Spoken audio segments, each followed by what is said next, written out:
Regional elections in the important state of Punjab. Earlier, I spoke to Imran Khan and asked him if he was now worried that this year's national elections might also be put off. You know, the worry right now is that we are heading towards martial law. I mean, when basically this is now a total, complete violation of our constitution. The 5 judges of the Supreme Court categorically stated that according to the constitution, the elections in Punjab had to be held on the 30th of April. And beyond 30th of April meant that they were going beyond the constitution, the law of the land. So what has happened is worrisome to all of us that we are heading towards some sort of a military rule. If you carry on with your protests on the streets, will you not just perpetuate the cycle of violence that is undermining Pakistan and, frankly, worrying to the rest of the world? Matt, now look, let me put the facts on the table for you so that you know what is happening in Pakistan. When we were removed, not once did I do any demonstration that was beyond what the constitution allows me. Like, for instance, in France, there are protests on pensions. So my constitution allows me to hold rallies and put our point of view forward to the people. Now, since last 2 months, we were in power in 2 of the 4 provinces. We dissolved our governments. The constitution says elections should have been held in 90 days. And the Supreme Court then passed a ruling that on 30th of April, they should be held, elections should be held. We didn't do anything outside the law. We dissolved our governments to hold the elections on the 30th of April.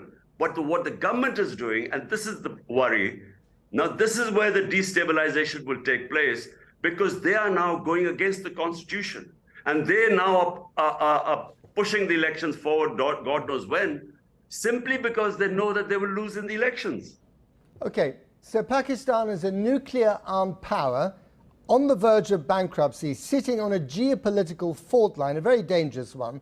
What are you doing, what are you personally doing to make the world lose less sleep right now?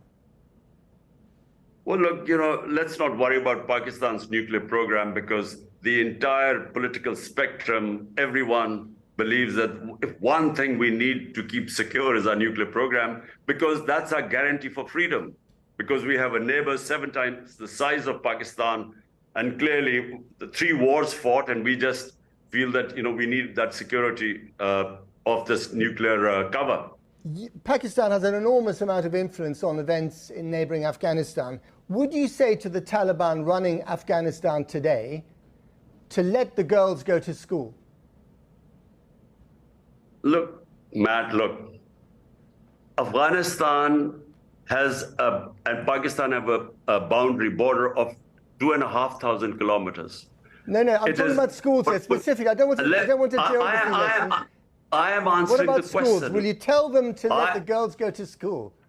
Because I know the Afghan character much more than anyone there, especially in the Western countries. They do not like to be told what to do.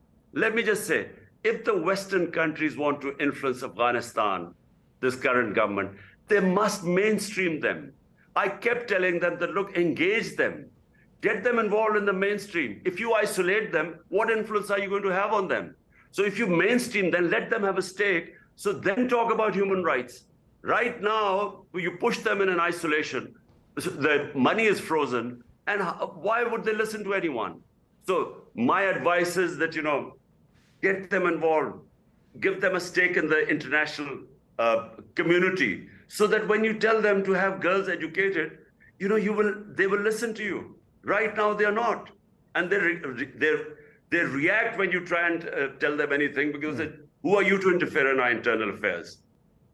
Okay, we're going to leave it there. Imran Khan, thank you very much for talking to us. Thank you, Matt.